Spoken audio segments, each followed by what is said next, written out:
itu, desa Karangrejo sudah terlelap dalam sunyi. Hanya suara jangkrik yang terdengar bersahutan dari sela rumpun bambu dan ilalang yang tumbuh liar di pinggir desa.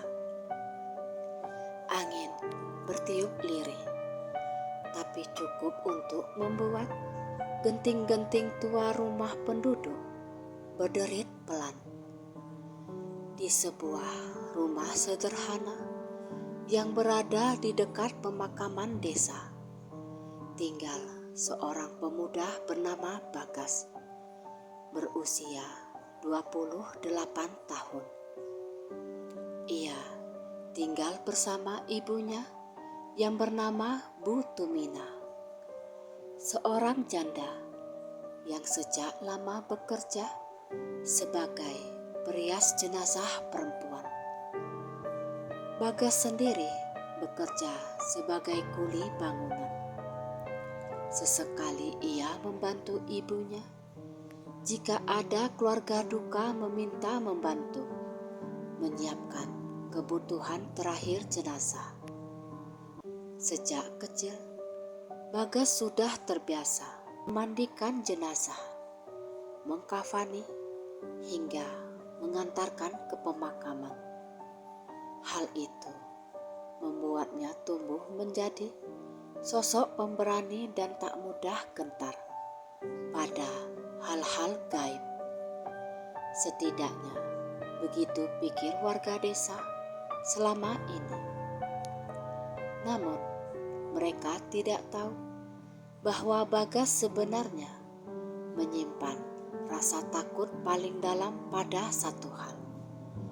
Cerita-cerita tentang arwah penasaran, terutama arwah yang konon masih merasa dirinya belum dikafani dengan benar, karena ibunya sering berkata, "Gas, orang yang meninggal tanpa sempat dikafani dengan baik.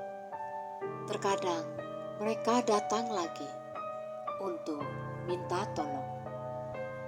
Jangan sampai roh itu gentayangan tanpa kain putih yang memadai. Karena itu, tanda mereka belum diterima tanah." Bagas selalu menanggapinya dengan gelak tawa. Namun jauh di dalam hatinya, ia selalu berharap tidak akan pernah bertemu dengan sosok yang meminta dikafani di luar waktunya. Suatu malam, hujan turun deras. Rumah-rumah warga terkunci rapat. Jalan desa yang sempit becek oleh tanah liat. Bagas baru pulang dari kerja lembur membangun rumah Pak Duko. Jas hujan yang dipakainya masih meneteskan sisa air ketika ia menaruhnya di tiang dapur. Bu Tumina sudah tidur. Lampu kamar remang. Bagas mencuci muka di sumur belakang, lalu masuk kamar dan merebahkan diri. Belum sempat matanya tertutup, tiba-tiba ada yang mengetuk pintu depan. Bagas membuka mata lebar-lebar. Jam dinding menunjukkan pukul 1 dini hari. "Siapa malam-malam begini?" gumamnya dalam hati. Ketukan itu terdengar lagi, pelan tapi tegas. Bagas bangkit dan berjalan ke ruang tamu. Ia menyalakan lampu sebelum membuka pintu. Namun, begitu daun pintu terbuka, ia tertegun. Tak ada siapa-siapa.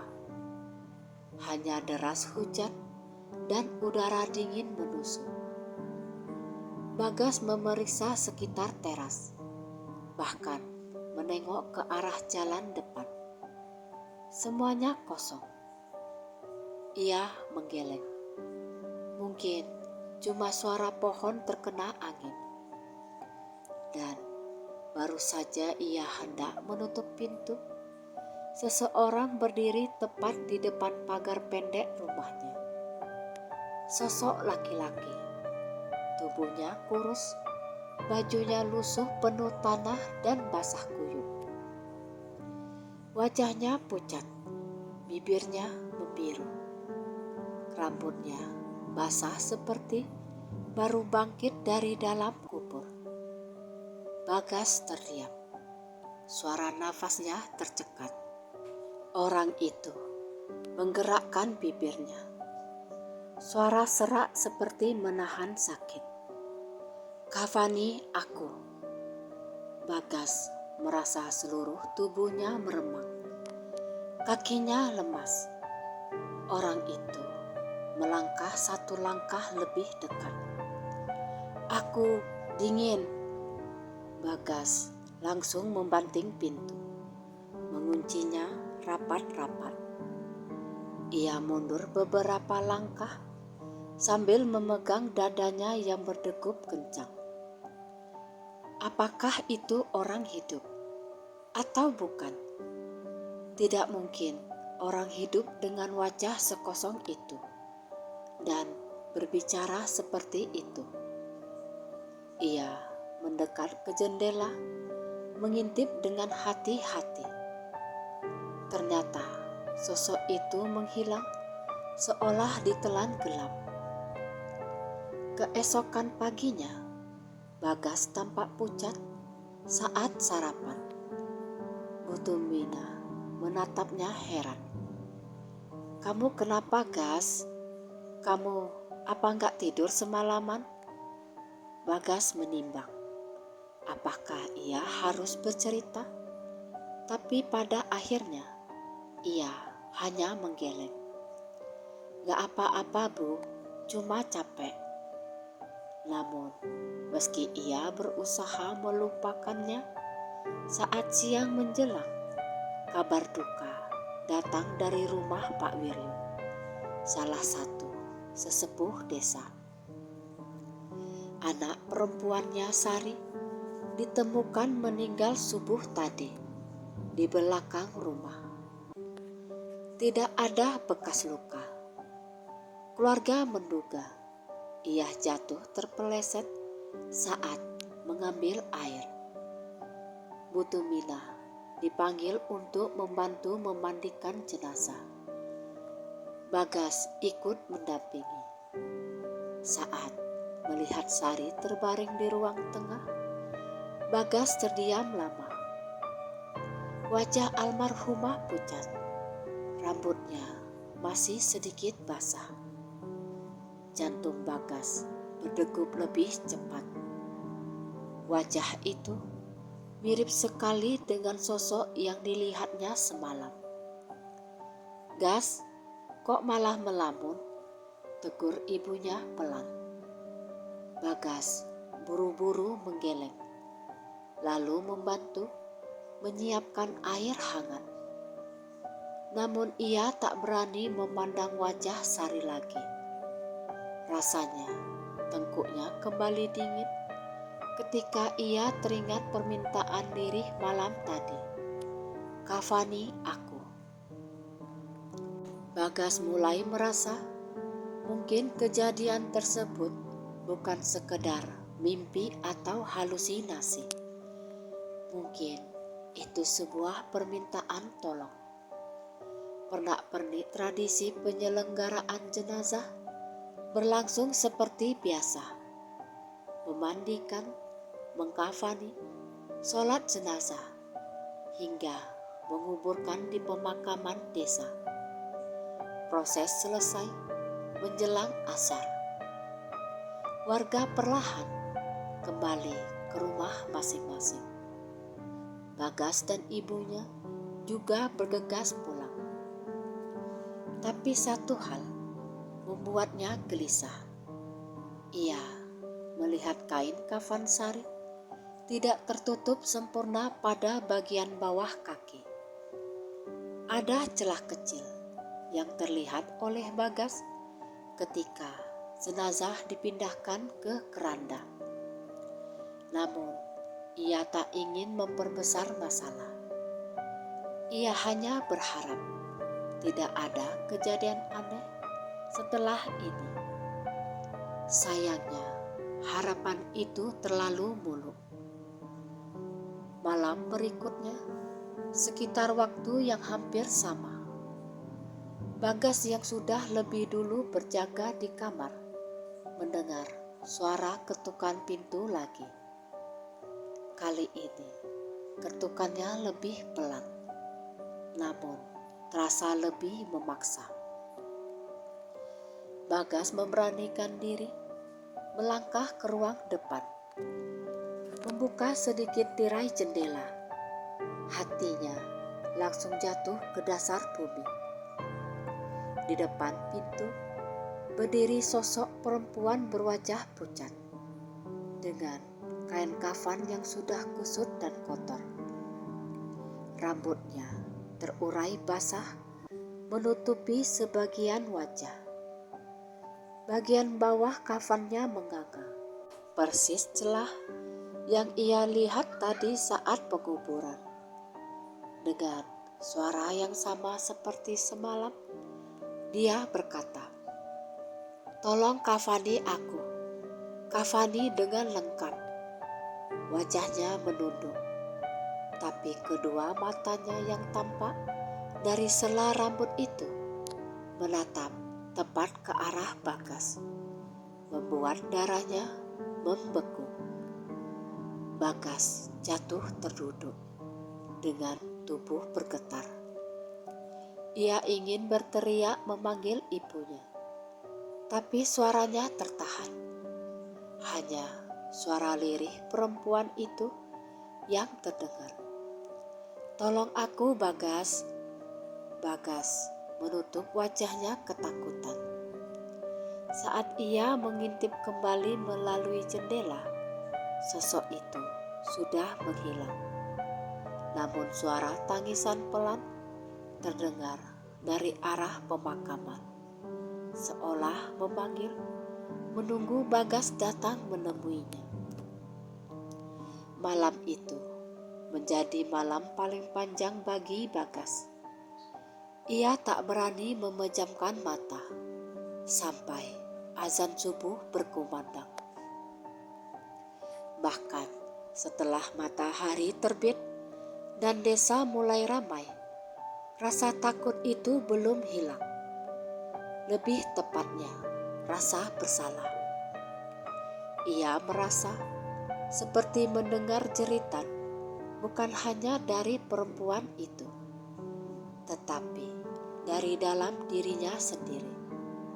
Seolah-olah ada suara yang mengatakan, "Kalau aku mati dan jenazahku tidak terurus dengan baik, apa aku juga akan meminta pertolongan seperti itu?" Bagas tersentak ketika ibunya mengetuk pintu kamarnya. "Kamu gak kerja, Gas?" "Anu Bu, hari ini libur. Proyeknya berhenti karena hujan." Ibunya mengangguk, lalu duduk di tepi ranjang Bagas. Kerutan di wajah Bu Tumina tampak lebih jelas pagi ini. "Aku tahu kamu menyembunyikan sesuatu, Nduk." Bagas langsung panik. "Apanya, Bu?" "Kemarin waktu ngurus jenazah Sari, wajahmu pucat sekali. Bahkan sampai sekarang. Ada apa sebenarnya?" Bagas terdiam cukup lama sebelum akhirnya ia bercerita mengenai ketukan misterius itu. Juga penampakan sosok laki-laki yang basah kuyup. Dan terakhir, perempuan berkafan yang datang mengucapkan permintaan lirih, "Kafani aku dengan lengkap." Setelah Bagas selesai bercerita, Bu Tumina menghela nafas panjang. Ia tidak menuduh Bagas berhalusinasi, tidak juga meremehkan ceritanya. Justru ia memandangi putranya dengan tatapan khawatir bercampur iba. "Gas, aku memang sudah tua, tapi aku tidak akan berbohong soal satu hal. Arwah yang belum sempurna urusan duniawinya akan datang lagi dan lagi sampai tuntas." "Apa maksudnya, Bu?" tanyanya cemas. "Aku curiga ada yang kurang dalam proses pengkafanan Sari." Degup jantung Bagas semakin cepat. Ia mencoba menyangkalnya. "Di bagian kakinya cuma sedikit terbuka, Bu. Itu pun tidak sengaja. Kamu sendiri tahu, dalam syariat, sesedikit apapun kelalaian itu bisa jadi masalah jika almarhumah merasa tak nyaman. Dan jika ia sudah meminta langsung padamu, artinya kamu yang harus memperbaikinya sendiri." Bagas terdiam. Bagaimana mungkin ia melakukan hal itu? Kuburan Sari telah ditimbun tanah. Mana mungkin ia menggali kembali tanpa izin keluarga. Tapi sebelum ia mengutarakan isi hatinya, pintu depan diketuk dari luar. Bagas dan ibunya saling pandang. Bu Tuminah bangkit dan berjalan ke ruang depan dengan langkah hati-hati. Ia membuka pintu. Ternyata beberapa warga berdiri di depan rumah dengan wajah cemas. Pak Parno, salah satu tetua desa, berkata dengan suara pelan, "Bu Tuminah, maaf pengganggu. Keluarga Sari memanggil panjenengan ke rumah sekarang. Katanya ada kejadian aneh pada makam Sari." Bagas langsung menelan ludah. Kejadian apa, Pak?" Pak Parno menatapnya tajam, seolah hendak memastikan sesuatu. "Tanah kuburan Sari naik seperti ada yang mendorong dari dalam." Kalimat itu menusuk jantung Bagas bagaikan pisau.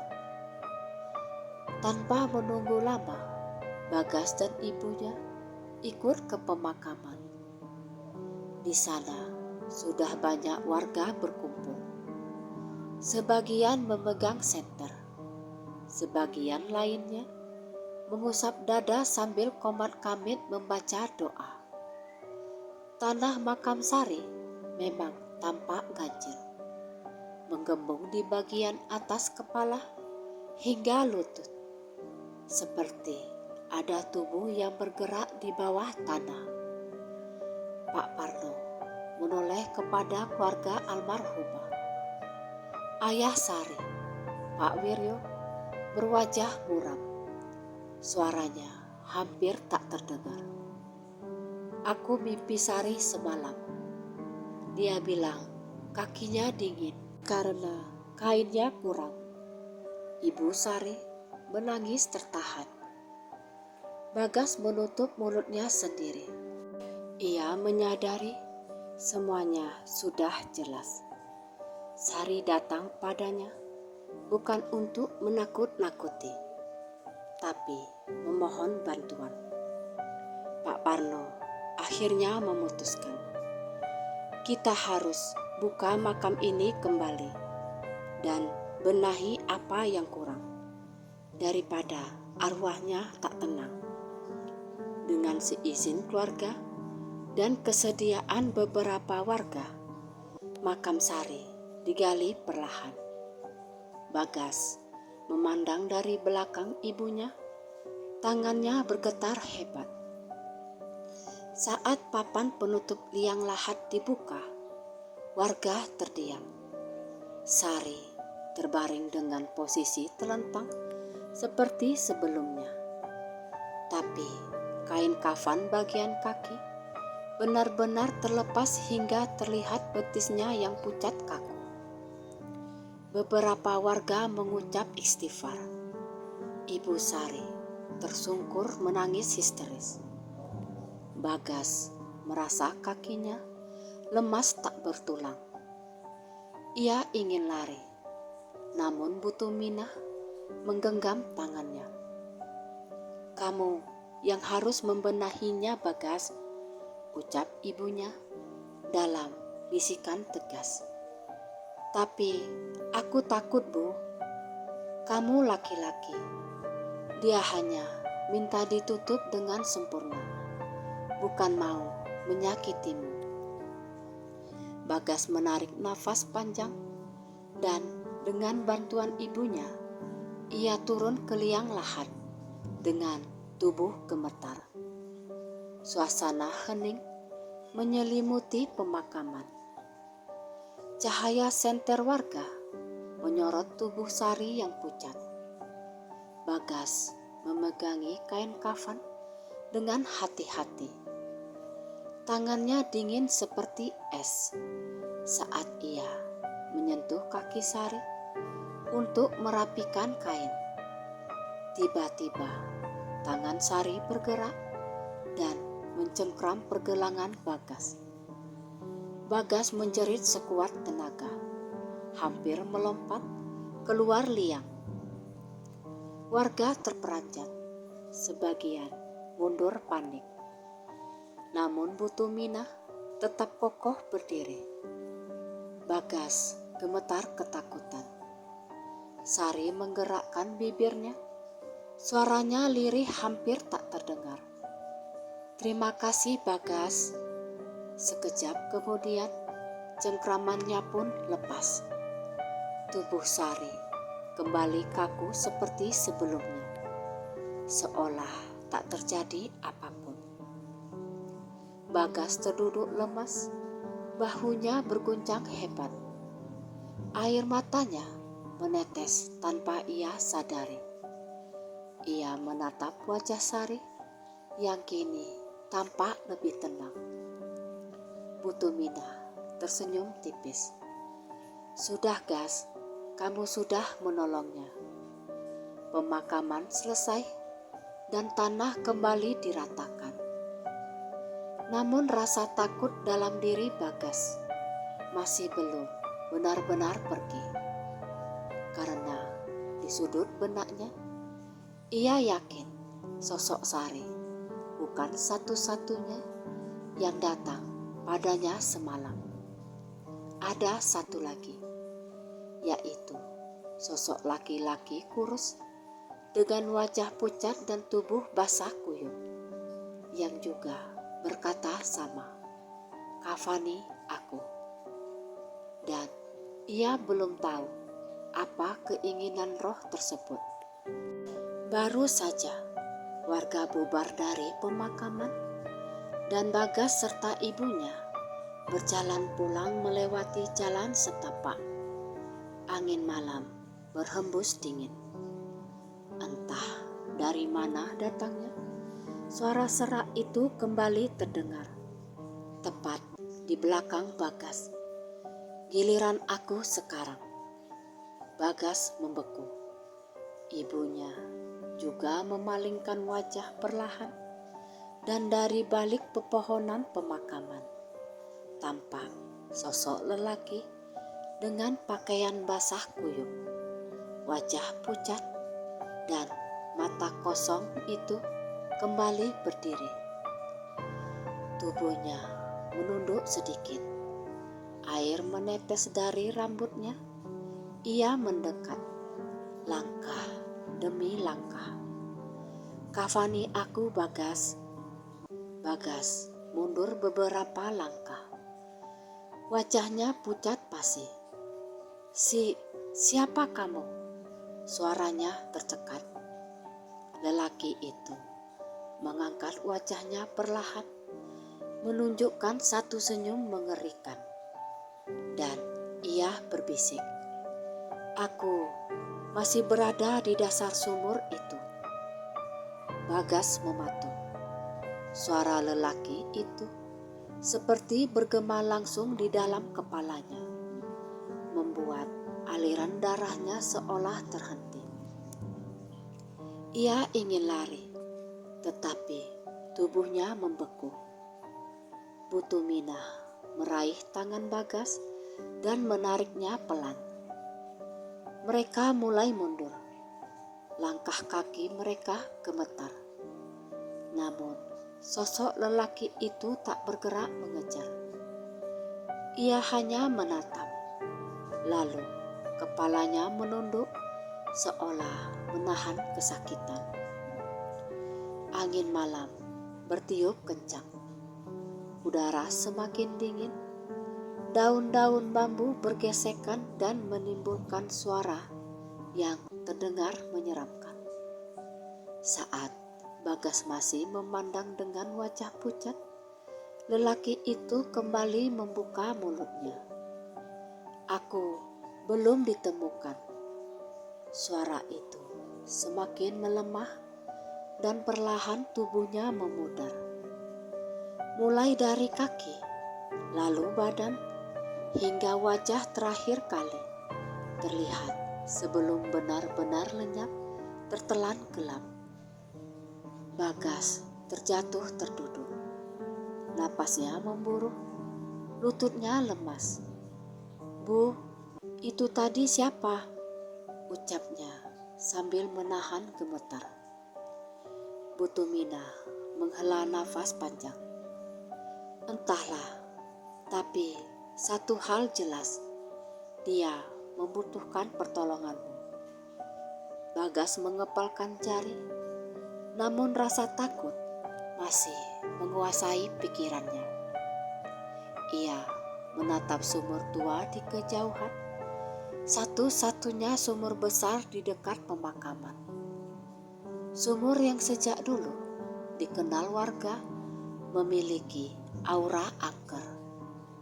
"Bu, masa iya aku harus turun ke sumur itu?"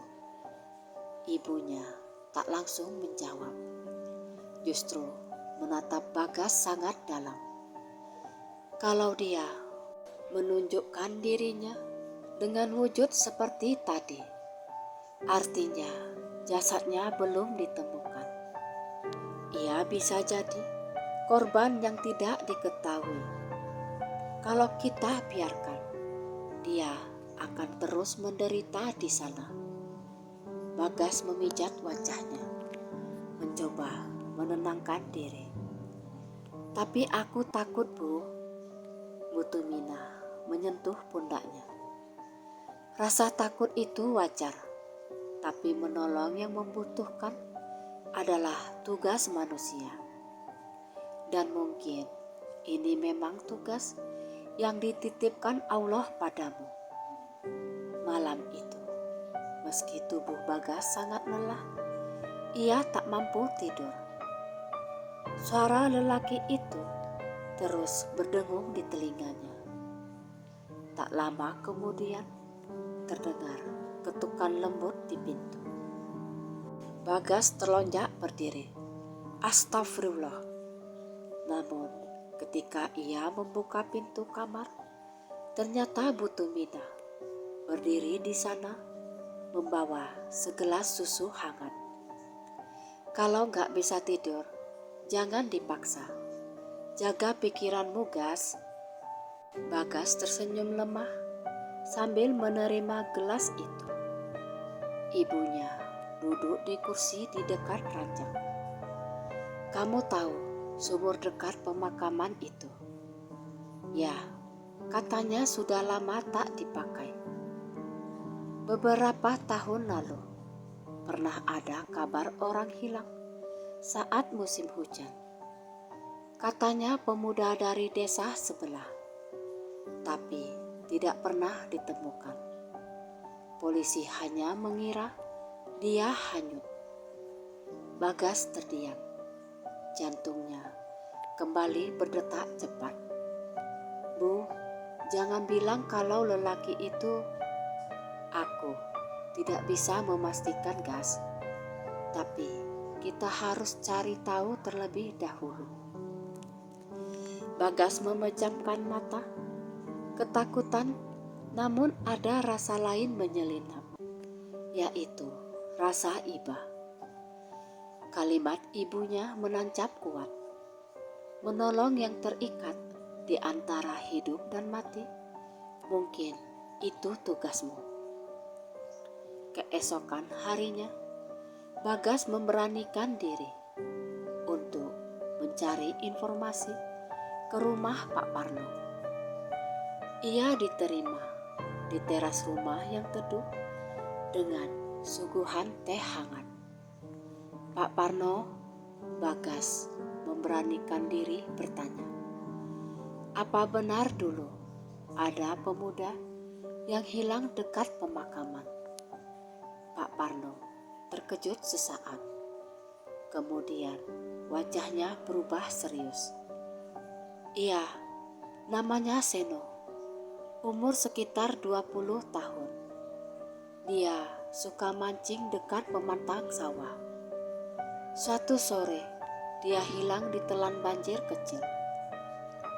Keluarganya sudah mencari ke berbagai tempat, termasuk sumur tua itu. Tapi dia tidak ditemukan. Bagas terdiam. Jadi, nama lelaki itu Seno. Pak Parno memiringkan kepalanya. Kok kamu tanya soal ini, Gas? Bagas menelan ludah. Tidak apa-apa, Pak. Saya cuma dengar cerita dari warga lain. Pak Parno mengangguk. Namun, sebelum Bagas pulang, Pak Parno menambahkan dengan suara pelan. Sumur itu seharusnya sudah ditutup sejak lama, tapi tak seorang pun berani menyentuhnya. Bagas mengangguk pelan dan pamit pulang.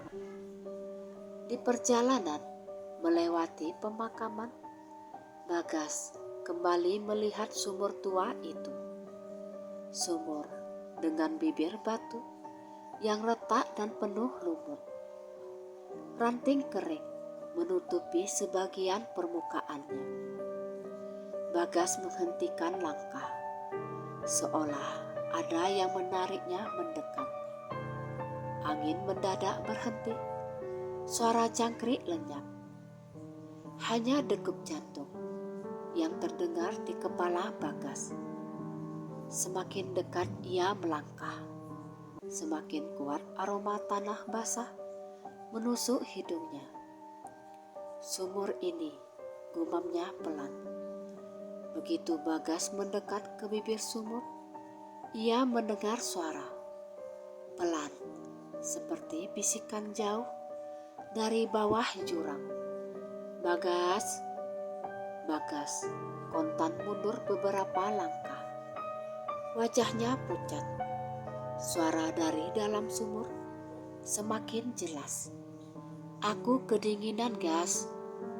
Bagas ingin lari, tetapi kedua kakinya tak mau bergerak. Ia melihat ke dalam sumur yang gelap.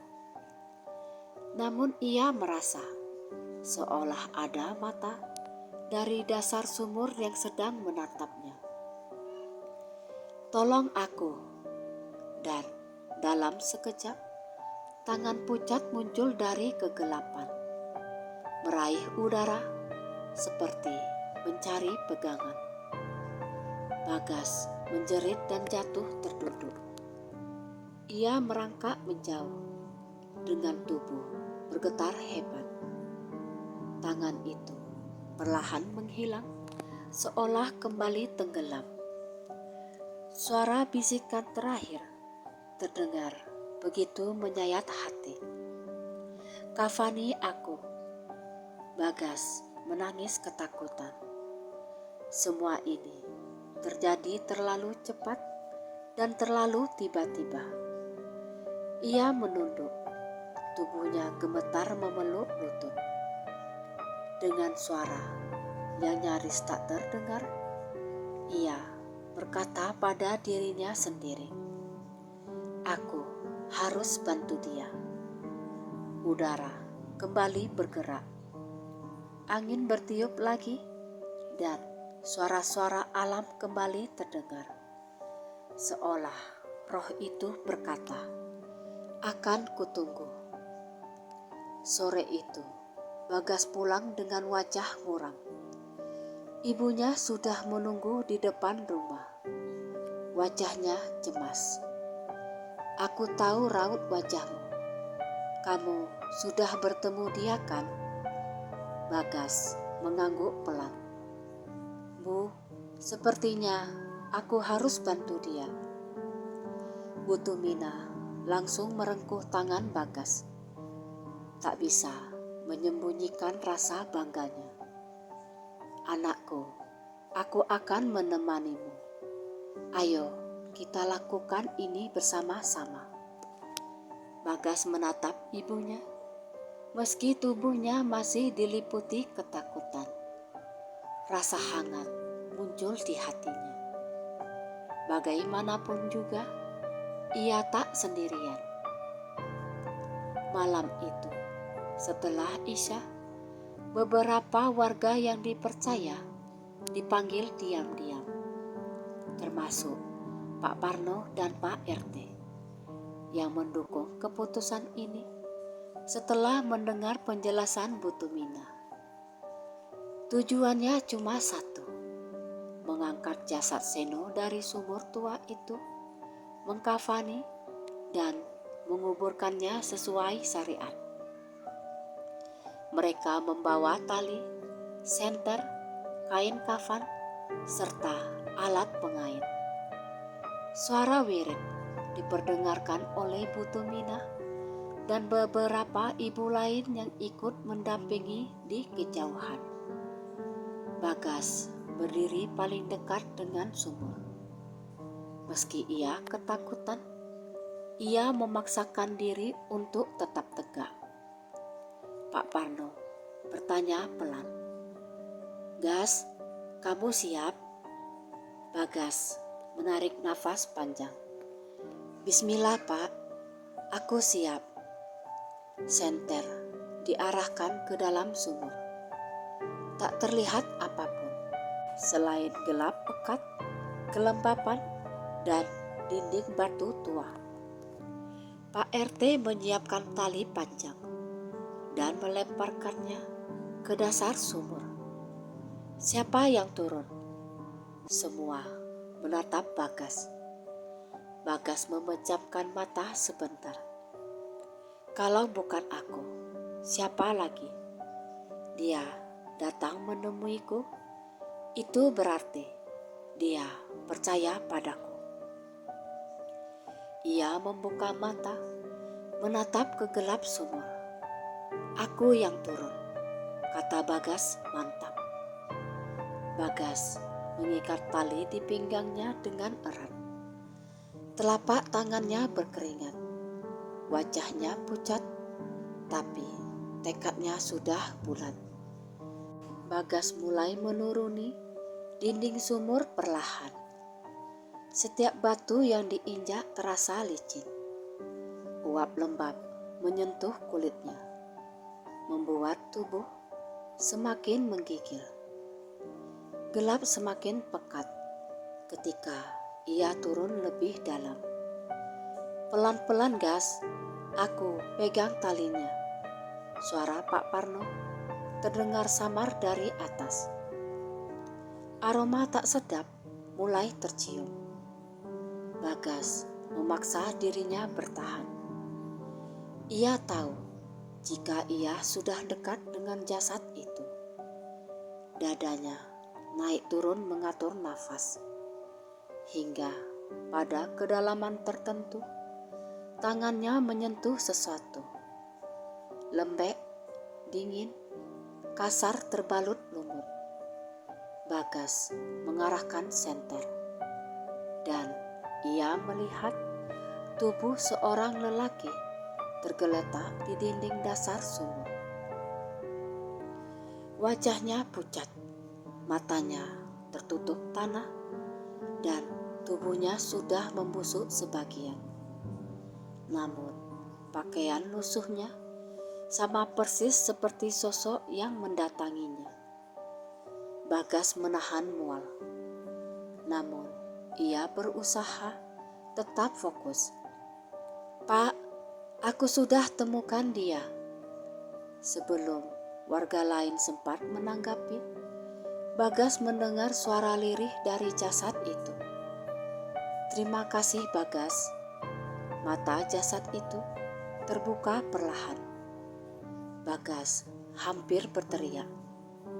Namun roh Seno muncul di samping jasadnya. Wujudnya seperti kilau transparan. Tidak menakutkan lagi seperti sebelumnya. Ia menatap Bagas dengan wajah tenang.